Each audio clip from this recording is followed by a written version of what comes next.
बिस्मिल्लाहिर्रहमानिर्रहीम। अस्सलाम वालेकुम नाज़रीन इकराम। आज जो नुस्खा लेके आपकी खिदमत में हाज़िर हुआ हूँ वो है जी क़ब्ल अज़ वक्त बाल सफ़ेद होने के मुतालिक। यानी उम्र है 18 साल और बाल हैं 80 साल वाले। ठीक है, ये मसला आजकल आम होता जा रहा है, बहुत ज़्यादा तेज़ी से क़ब्ल अज़ वक्त बाल लोगों के सफ़ेद हो रहे हैं। तो इसके लिए एक बड़ा आसान, बड़ा सादा और यूँ कहें कि मुफ्त का नुस्खा है। लेकिन मसला सिर्फ़ एक है कि एक तो इसमें आप इस नुस्खे को आपने लंबे टाइम तक इस्तेमाल आपको करना पड़ेगा, और दूसरा इसमें यह है कि आपको अपनी खुराक में देसी घी या बादाम रोगन का इस्तेमाल, बल्कि दोनों का इस्तेमाल आपको लाजमी करना पड़ेगा। क्योंकि अगर आप ये दोनों चीज़ें इस्तेमाल नहीं करते तो आपके कान इससे मुतासर हो सकते हैं, मैं बता रहा हूँ आपको। ठीक है, लेकिन कोई भी दवा इस हवाले से आपको रिज़ल्ट नहीं देगी। और बल्कि आमतौर पे तो यही एक राय पाई जाती है कि जी जब बाल एक दफ़ा सफ़ेद हो जाएं वापस काले होते ही नहीं हैं। लेकिन इंशाल्लाह इस चीज़ की गारंटी मैं देता हूँ कि अगर आप ये दवा इस्तेमाल कर लेते हैं तो 100 साल की उम्र तक भी आपके बाल जो हैं वो काले ही रहेंगे।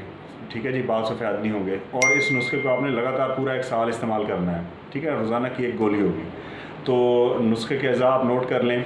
तारुफ़ मैं इसलिए नहीं करवाऊँगा कि सारी चीज़ें आम हैं, फिर भी अगर किसी किस्म की कोई कन्फ्यूजन हो तो आप रब्ता कर सकते हैं, व्हाट्सएप पे पूछ सकते हैं, कमेंट बॉक्स में भी आप सवाल कर सकते हैं, इंशाल्लाह मैं जवाब दूँगा।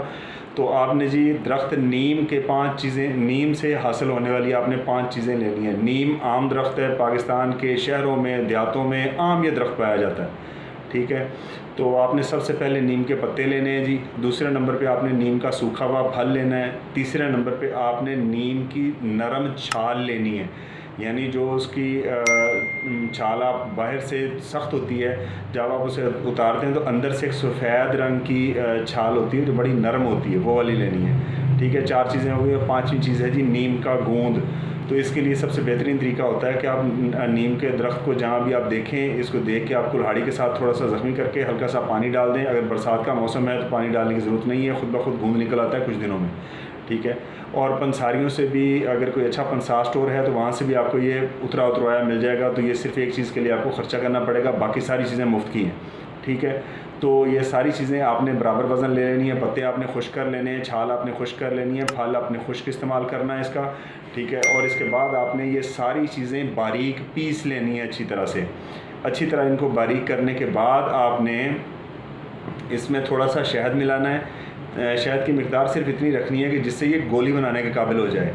तो आपने छोटे बेर जो होते हैं, देसी बेर के बराबर आपने गोली बना लेनी है, और रोज़ाना आपने एक इस्तेमाल करनी है। ठीक है जी, और इसके साथ दूध घी का इस्तेमाल, जैसे मैंने अर्ज़ किया है कि घी का इस्तेमाल आपने ज़्यादा करना है, क्योंकि नीम का मिजाज खुश्क होता है और लंबे अरसे तक अगर आप इस्तेमाल करते रहते हैं तो इससे आपके कान मुतासर हो सकते हैं, आपको शकले समात का मसला हो सकता है, आपके कान जो है वो बहरे हो सकते हैं सादा ज़ुबान में। ठीक है जी, तो अगर आप ये देसी घी का इस्तेमाल खाने में करते हैं और अपने कानों में आप एक एक कतरा बादाम रोगन का एक दिन छोड़ के एक दिन आप डालते रहते हैं तो ऐसा कुछ भी नहीं होगा, और आपके बाल मुस्तकिल तौर पे काले हो जाएंगे।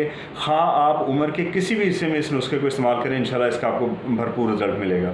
ठीक है, और एक एहतियात इसमें आपने ये रखनी है कि ये नुस्खा आपने जैसे उम्र के ऐसे मरीज़ के जिनकी उम्र अभी मसलन जो यंग हैं, ठीक है, 18-20 साल उम्र है, तो उन्हें आपने अपना 6 महीने की दवा खिलानी है। उसके बाद तकरीबन आपने 15-20 दिन के लिए रोक देनी है, फिर मज़ीद 6 महीने के लिए आप दोबारा उसको स्टार्ट करें, यानी दरमियान में आप वक्फा दें फिर दोबारा स्टार्ट करवा दें। तो 1 साल लगातार, ठीक है, साल जाते हुए पता भी नहीं लगता नाज़रीन, लेकिन जब बाल सफ़ेद होना शुरू होते हैं तो ये साल में आधे से ज़्यादा हो जाते हैं।